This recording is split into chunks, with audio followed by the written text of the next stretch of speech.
بصوا يا جماعه، بسم الله ما شاء الله، خد لون جميل وعلى ازاي. اهم حاجه تسيبيه يتخمر على راحته. اسهل طريقه لعمل الفايش الصعيدي او فايش الافران السريع. خلاص كده 5 دقايق كمان السلام عليكم ورحمه الله وبركاته. طريقه عمل الفايش السريع.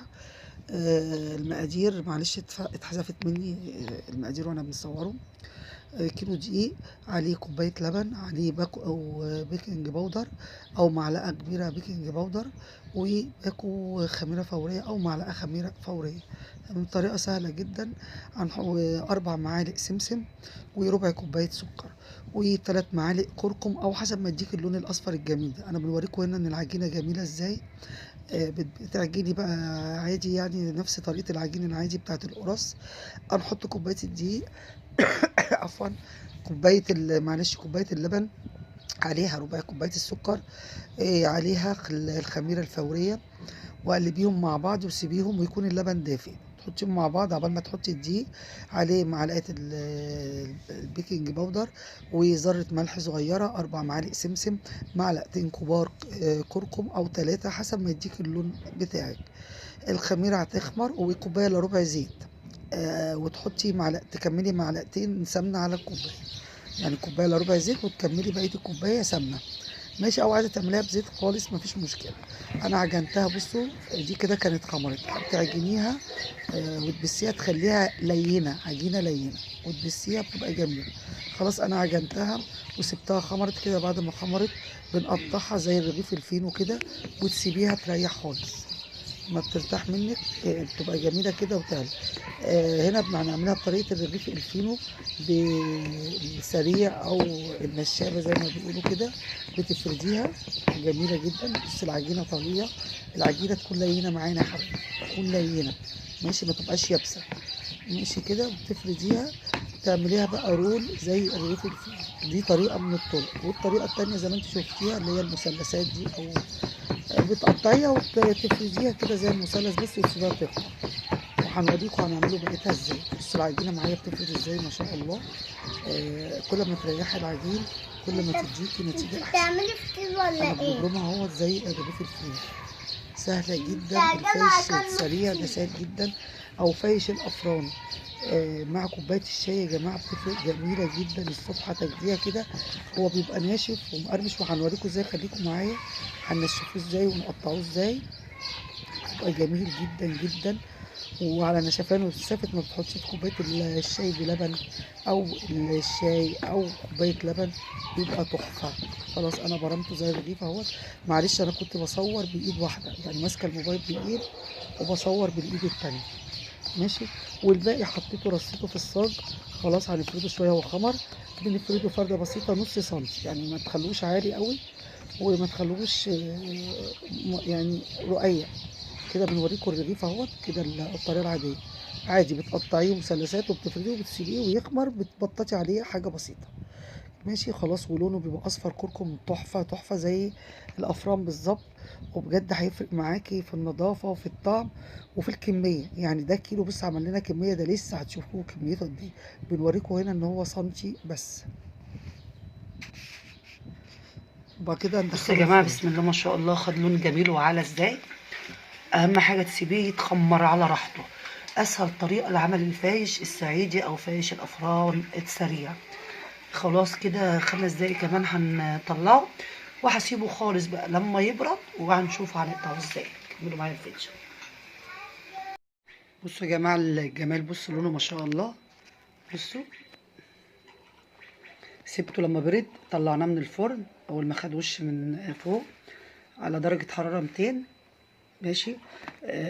عشان ياخد وش. لو الفرن بتاعك مش سخن شغلي عليه الشوايه حاجه بسيطه، يعني 5 دقايق بس من فوق. بص لونه جميل.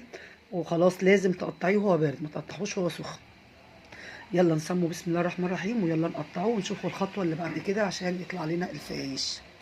هنسمو بسم الله الرحمن الرحيم ونقطعه. طبعا انا ماسكه الموبايل بايد وبنقطع بايد، فهتلاقوني مش مالكه قوي، بس عشان نوروكم. بسم الله الرحمن الرحيم. بصوا، بصوا التخمير ما شاء الله. بصوا بصوا، هنقطعه بقى ايه بالسمك. عايزاه بقى رفيع، عايزاه تخين شويه، دي ترجع لك، ماشي. انا بقطع بايد واحده مش مالكه. والاحسن لو سكينه مشرشره، فانا ما عنديش سكينه مشرشره. بصوا بسم الله ما شاء الله. هنقطع ونرجع لكم لان انا مش عارفه نمسك بايد واحده. بصوا بسم الله ما شاء الله. بصوا العلو يا جماعه، بصوا ما شاء الله هايش وجميل جدا. طبعا احنا لسه هنشوفوه في الفرن. بصوا التخمير ما شاء الله جميل ازاي. شوفوا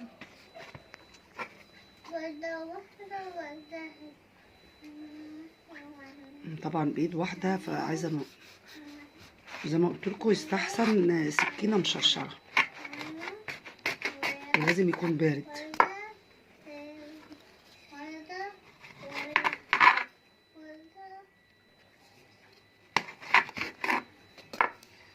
بصوا الجمال.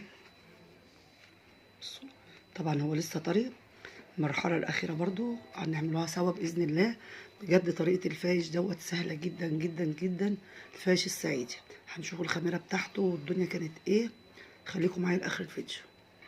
وده بقى طريقه السندوتش اللي احنا عملناه، اللي فردناه بالنشابه وبرمتيه زي رغيف الفين، ماشي زي بتاع الافران بالظبط برضه.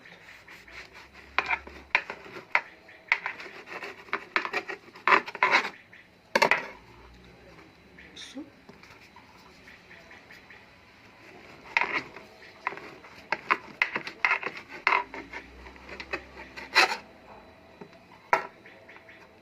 بصي ده رول زي الافران زي العيش الفين. هنكمل برضه ونرجع لكم.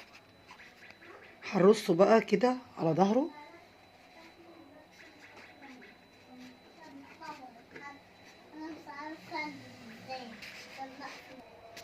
هنبص على نفس بقى الطريقه كده.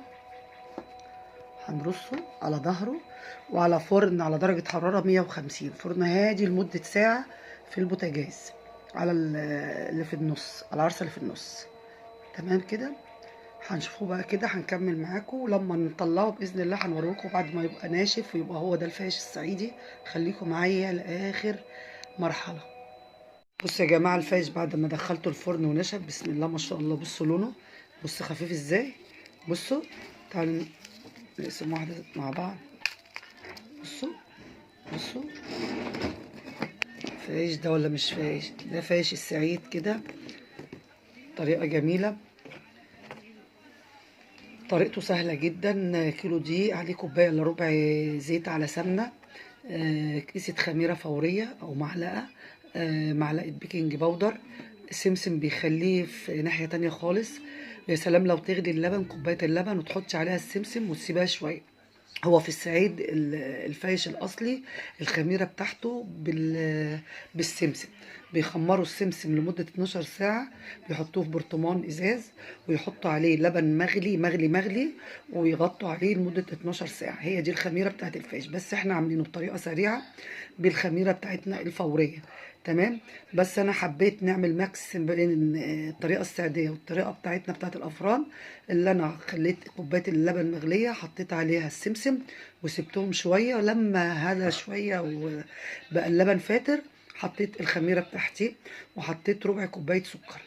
طريقه سهله جدا ويعجني. بسسي برضو السمنه على الزيت مع الدقيق ومع ذره ملح صغيره واعجنيهم وحطي كركم، 3 معالق كركم او حسب ما يديكي اللون. تمام. هو كده لونه جميل. بصوا بتقطعيه بقى براحتك، طويل كده او زي رغيف الفينو زي ما انا وريتكم في اول الفيديو. تعمليه رول زي رغيف الفينو وتقطعيه، وما تقطعوش الا وهو بارد.